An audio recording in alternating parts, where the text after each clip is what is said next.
Welcome. Thanks for joining us. The World Series on MLB The Show coming up. It's the Boston Red Sox taking on the Miami Marlins.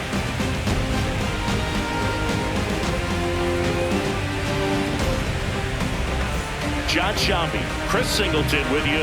Plenty of storylines taking shape in this series as we set the stage for Game 4, Chris. Well, the number one thing to discuss is just how lopsided this series has been. You know, you get to this point of the season, Berg, and you expect both teams to be on pretty even ground, but it's not played out that way at all. And when a team takes care of business with such dominance and gets out to a 3-0 lead, I just can't see this series lasting much longer. Yeah, that's usually the way it goes. But hey, coming back to win the series has been done before. First pitch coming at you right after the break.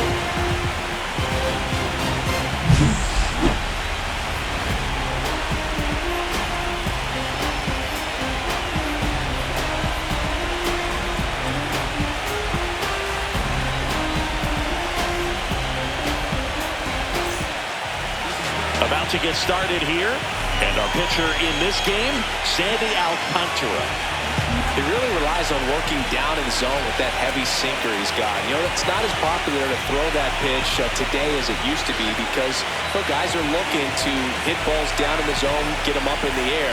It's very important for him when facing same-side hitters to be able to get it in, especially early in the count. And to opposite guys, be able to throw it at that front hip and run it over the inside corner. He touched the ninth inning his last time out. Really wanted the complete game, didn't get it, but he did get the W. They'd love to see him pitch deep into this one again. Bottom of the first. And at the plate for Miami, Julio Rios.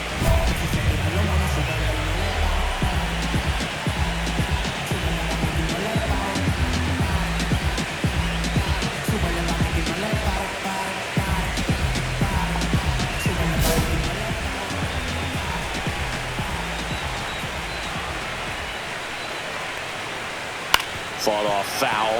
Matt, only 20 years old. Can't forget to mention he's a former MVP.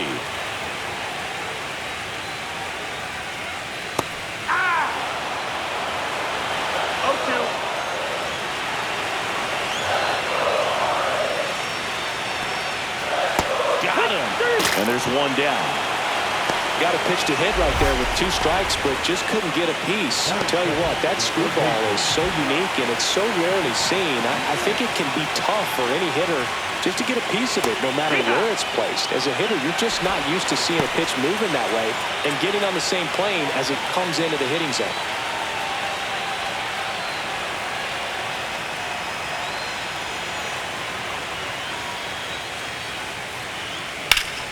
Yeah, that's fouled off.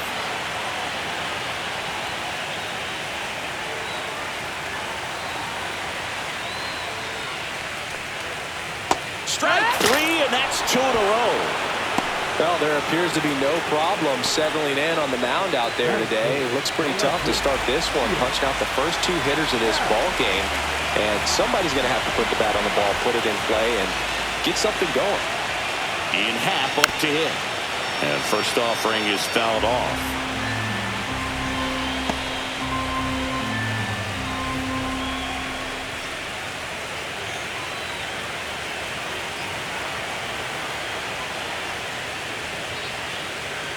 Half lays off. Looks really sharp at the start of this one.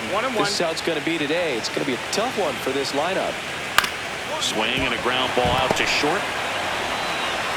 Whips it to Casas. And it's a 1-2-3 inning. End of 1. And we're still scoreless.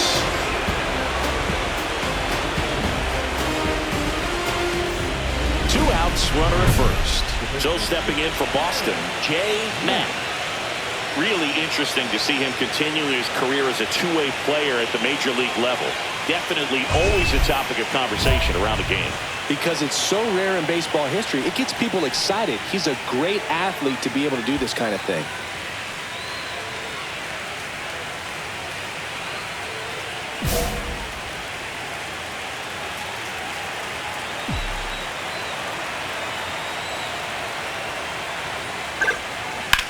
That gets by him.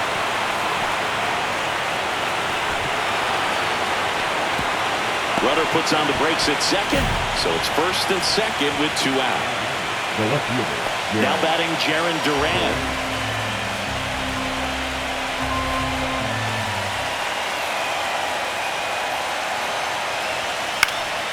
This one popped up. Julien settles underneath it, drops into the glove, and that's the third out.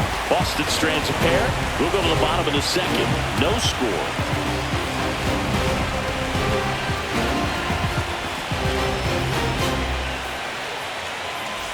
The fourth game of the World Series. And now it's Jake Burger to hit. Let's talk about great individual postseasons. One that really sticks out to me is Ricky Anderson in 1989. He hit .441 with 3 homers and 11 stolen bases, leading Oakland to a World Series championship. Swing and a miss, and that's strike 2. Man, when I think about great postseason performances, hard to top Carlos Beltran in 2004. 8 homers and 6 steals in 12 games with the Houston Astros. He didn't even get to play in the World Series that year. Got him swinging. We're going to take a look at the pitch sequence of that at bat, and the thing to notice are the pitch locations. Every single one of them on the edges of the strike zone, and as a hitter, that can be pretty frustrating because you don't expect the pitcher to be able to make quality pitches one after another like that. And so those are tough spots to do damage, and a great demonstration of pitch command, and it got him a punch out that time. Next to hit, Jesus Sanchez. In the air, center field. Rafaela on his way in. He's got it. 2 away. Well, those can be pretty fun as an outfielder. Got to put it into his highest gear and go a long way to track that one down. Nothing better than that. You feel like a wide receiver playing football. Fell off to a great start. He's really cruising out there on the mound. He's got a chance to get through these first 2 innings with under 20 pitches. That could set him up to go deep into this game.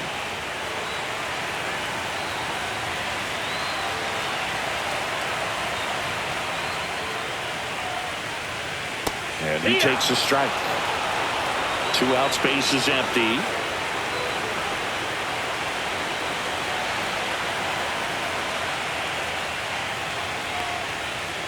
Fights that one away, and the count remains 0-2.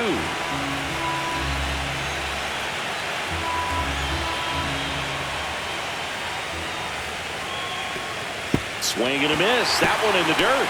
Gets to it on to first. That completes the strikeout, inning over. Nothing across here this half. We played 2 full. We're tied 0-0. As we go to the last of the third. And now for the Marlins, Grant Velasco. Great speed and great power. A great athlete, quite simply.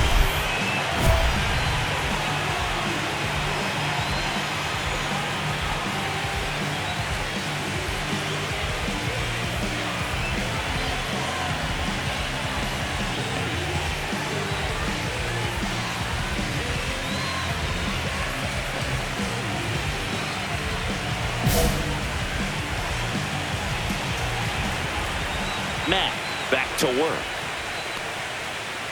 That one fouled off. When you have a real athletic player and who's able to do the baseball mechanical things really well, look out, because the sky's the limit on that potential. The wind of the pitch. And strike 2. 1 ball, 2 strikes.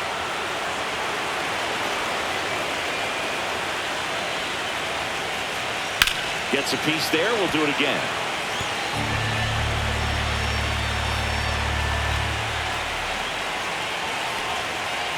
Waves at the bender for the strikeout. A pretty good break on the curveball right there. Maybe not as down in the zone as he would have liked, but deceptive enough to get that swing and miss. And if you don't catch that pitch out front on the barrel, it bears in on you pretty hard. And up next for Miami, Edouard Julien.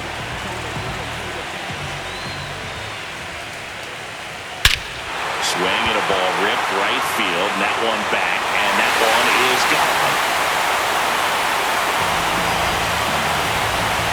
Into the second deck it goes, and we're all square. It's 1-1. He only needed one swing to square it up. Not wasting any time in that at-bat, Boog. Aggressive, and it paid off. Man, I hated knuckleball. Seems like it's so hard to square him up and hit the ball hard, but this guy had no problem at all. It was like he was born to do this. Really good piece of hitting, just a sound swing, and he stayed within himself. Now here is Trey Sweeney.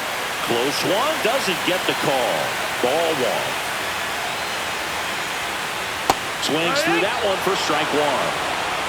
1-1.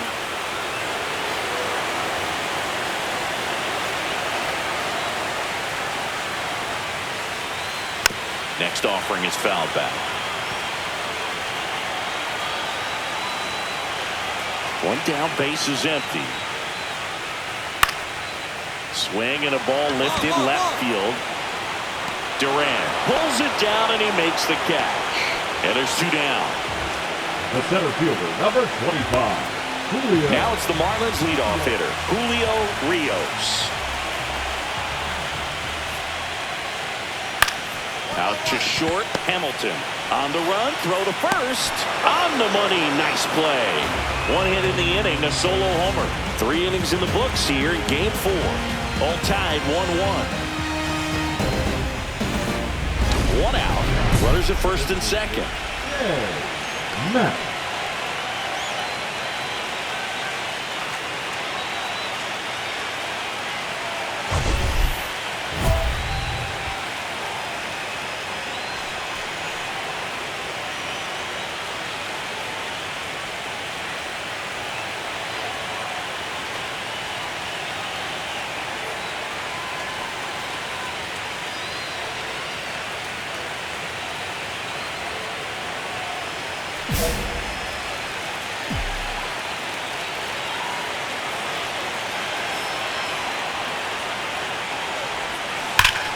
And that is out of play.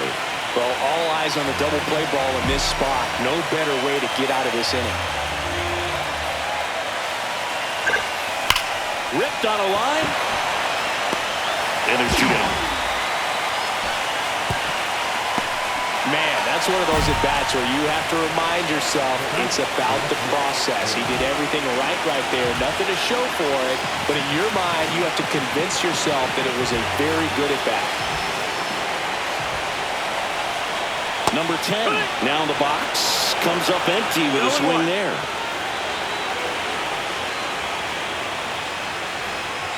And he's down 0-2 as he swings through it. No balls, 2 strikes.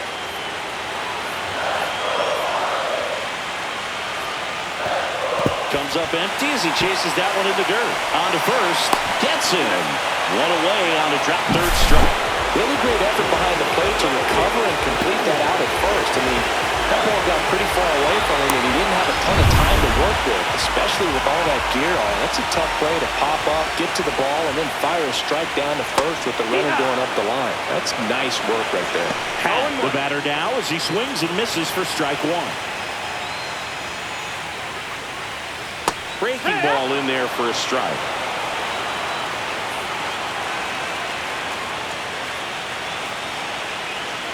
Swing and a miss, and he got him.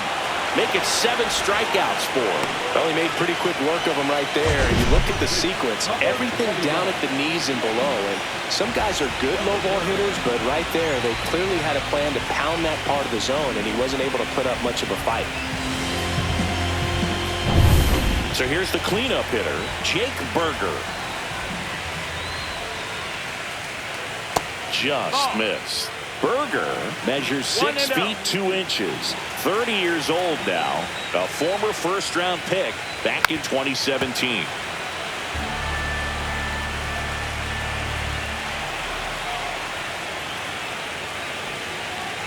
And a big swing and a miss. See if you can go upstairs a little bit. Make sure you miss up and out of the zone since you're heading to count 1-2.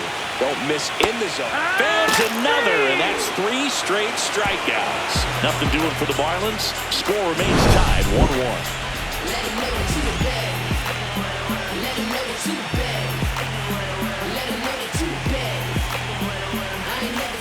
Welcome back. Quite a pitcher's duel so far. Here's how the starters have performed up to this point.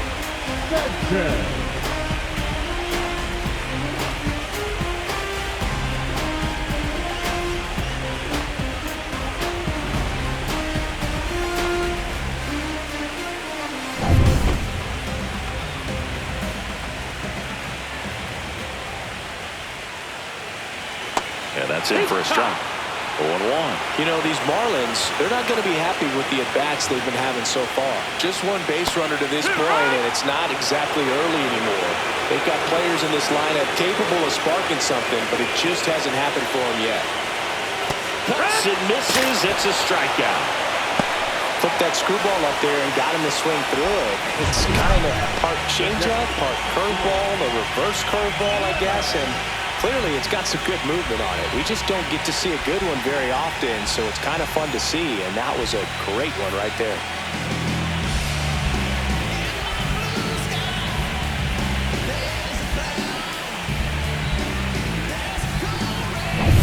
Austin Wells, the next up for the Marlins. Late with the swing there.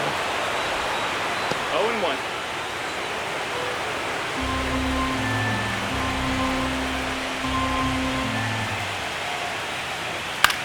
Gets under and pops it up. Hamilton. He makes the grab, and there's 2 down. Now back, the designated hitter, Grant Velasco, the next up for the Marlins. He's got some power, no doubt. And immediately pumps in a strike to the left-handed hitter. This game has been so tight, feels like the next team to score will win it. 2 down, nobody on. Here in Game 4 of the World Series. This to third. Over to first. Marlins set down in order. So they go quietly there. 5 innings complete. All tied 1-1. The 4th game of the World Series. Here's the second baseman, Edouard Julien.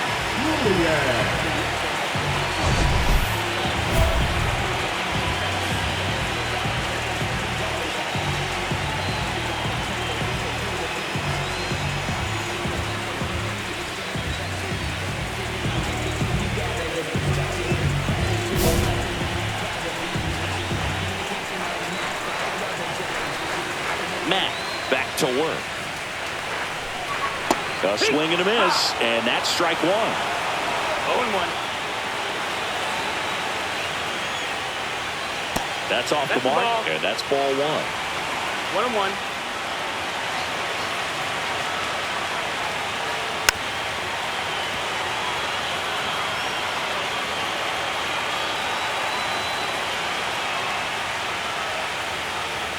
Swing and a miss, struck him out. Pretty electric stuff showing up on the mound right now. I mean, in the double-digit strikeouts, he should be able to rack up some more before he's done in this one. And there are not many of these hitters have had much of an answer for what he's offering out there. And at the plate for Miami, Trey Sweeney. He's 0 for 1.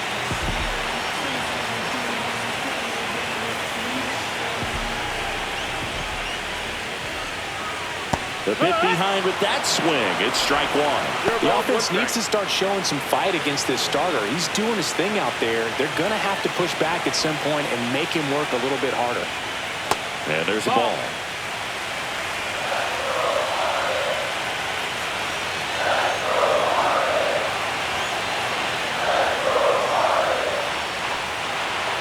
And now the count 1-2 after the swing and a miss.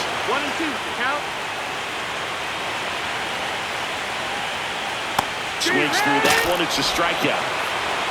Got him swinging on that pitch away to finish him off, but everything early in the at-bat was in tight. Really challenged him in there with some competitive pitches, not letting him get his hands extended, but of course that eventually opens up the outside part of the plate, and he just wasn't able to adjust.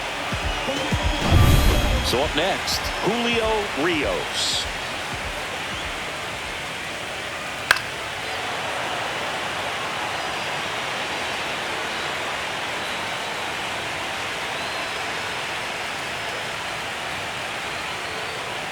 All tied up here in the bottom of the 6th.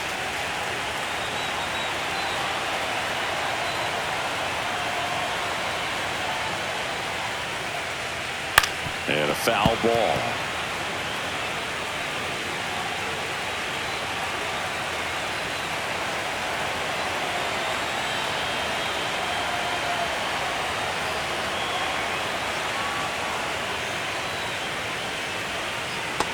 struck him out swinging. And he strikes out the side for the third time today. And 1-2-3 go the Marlins. Still tied 1-1.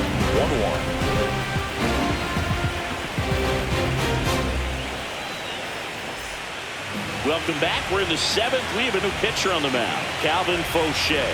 They know that he can get a right-hander out, but he's in position to face a couple of lefties this inning. Leading off for the Red Sox, the designated hitter, Matt.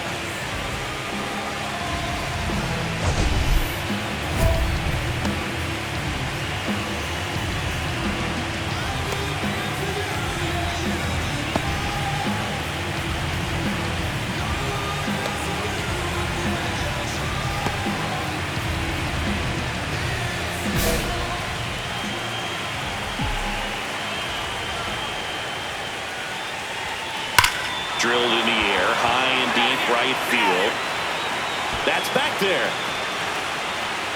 Gone! That ball was crushed. He leaves the yard to right. It's 2-1. One pitch, one swing, one home run. Yeah, you could say that's efficiency right there. Didn't need much time in the box to make an impact.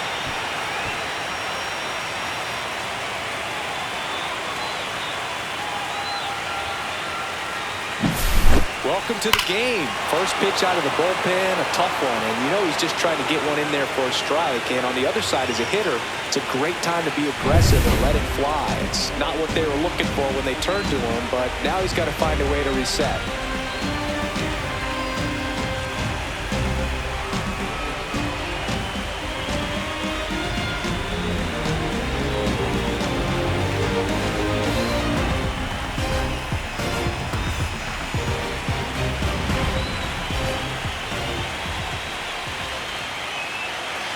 He was late there, strike one. I'm impressed by the number of first pitch strikes. He's not afraid of contact. Some guys, they'll nibble just because they don't want to get hit hard. That's not what we're seeing here.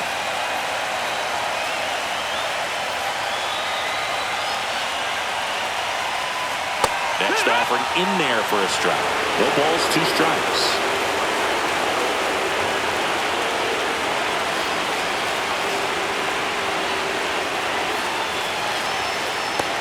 And misses. It's a strikeout. A big first out here in the seventh via the punch out. Yeah, it just does so much to change the outlook of an important inning like this. When you got the leadoff hitter, so critical in setting the table when you got a tight game like this. So a strikeout really puts them on their heels. And now for the Marlins, Ian Happ.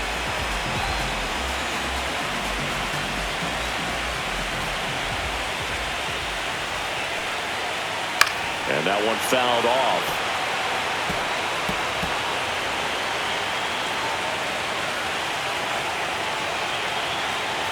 Trying to hold a one-run lead late here in Game 4.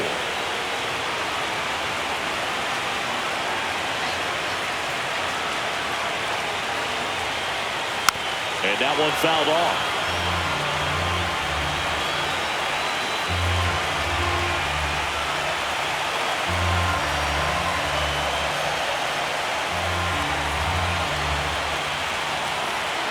Looking to get the tying run on base. Swing and a pop-up in foul ground. Reaches over the wall, and he's got it! Number 21.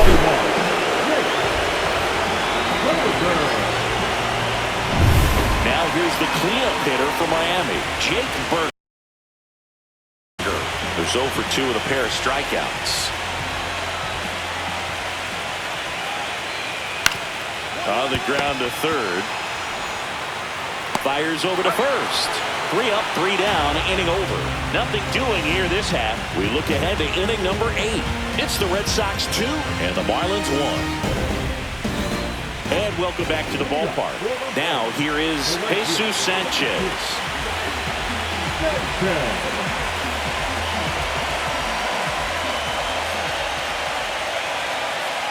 That one missed. Home plate umpires trying to tighten things up a little bit. Swing and a ball lifted in the air. And there's one down. Now batting, the catcher, Austin Wells, the next up for the Marlins.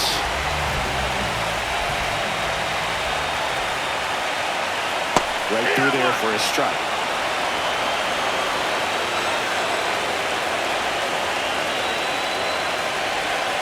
There's a swing and a miss. Just an outstanding job of spinning the baseball, moving it around, doing what he does. Up the middle, it's through for a hit. And the tying run is on base. Back against the wall with 2 strikes, but found a way. Timing on the swing was good, able to shoot the ball up the middle. Didn't square it up as much as he probably would have liked, but that's a good approach paying off. And now Alex Cora is out of the dugout, and he will make a move for the bullpen. Jay Mack departs, and he was excellent. Really controlled this game on the mound. And we'll have a new arm for you in a minute. So out of the pen comes the right-hander, Kevin Ginkel. These are the spots relievers really make a name for themselves. Late and close. There's not much margin for error, but at the same time, there's a reason they're put in these situations. Crowd locked in right now. 1-run game here in the 9th. Not looking like they'll be adding any insurance runs heading to the bottom of the 9th, so it's going to be on the bullpen to hold this lead. Swing and a foul straight back.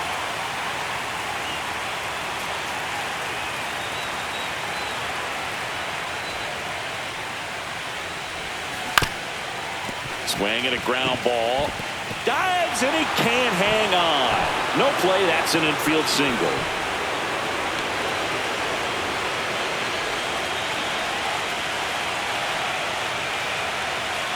Man at first. Now the left fielder, Jarren Duran. 1-run game here in the top of the 9th.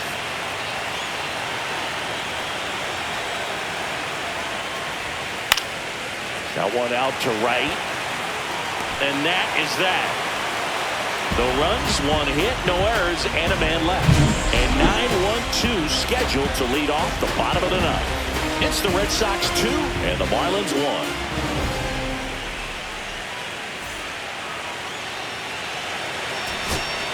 Now the third baseman. Now batting. If you're a base runner, you've got to stay dialed in here. Look for anything in the dirt. Try your best to get in the scoring position.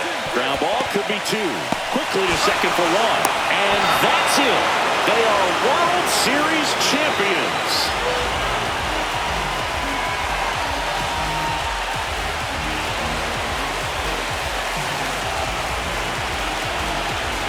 Congratulations to the World Series champions. Incredibly special team. So proud of these players. I know the fans back in their hometown. Everybody going nuts right now. It's going to be such an amazing reception when they return home.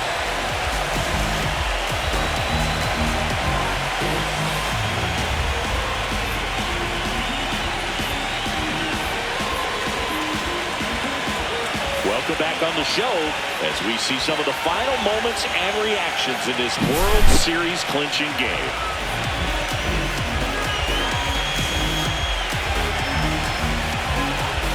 And now let's go down on the field where they're set to present the Commissioner's Trophy to the World Series champs.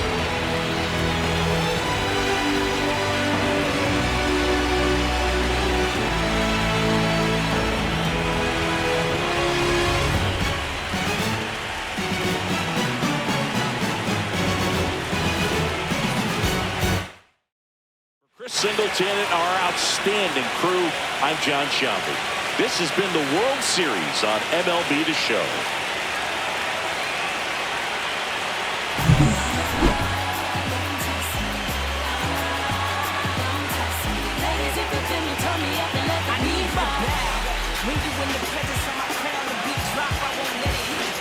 You can fix your crown, and I ain't keeping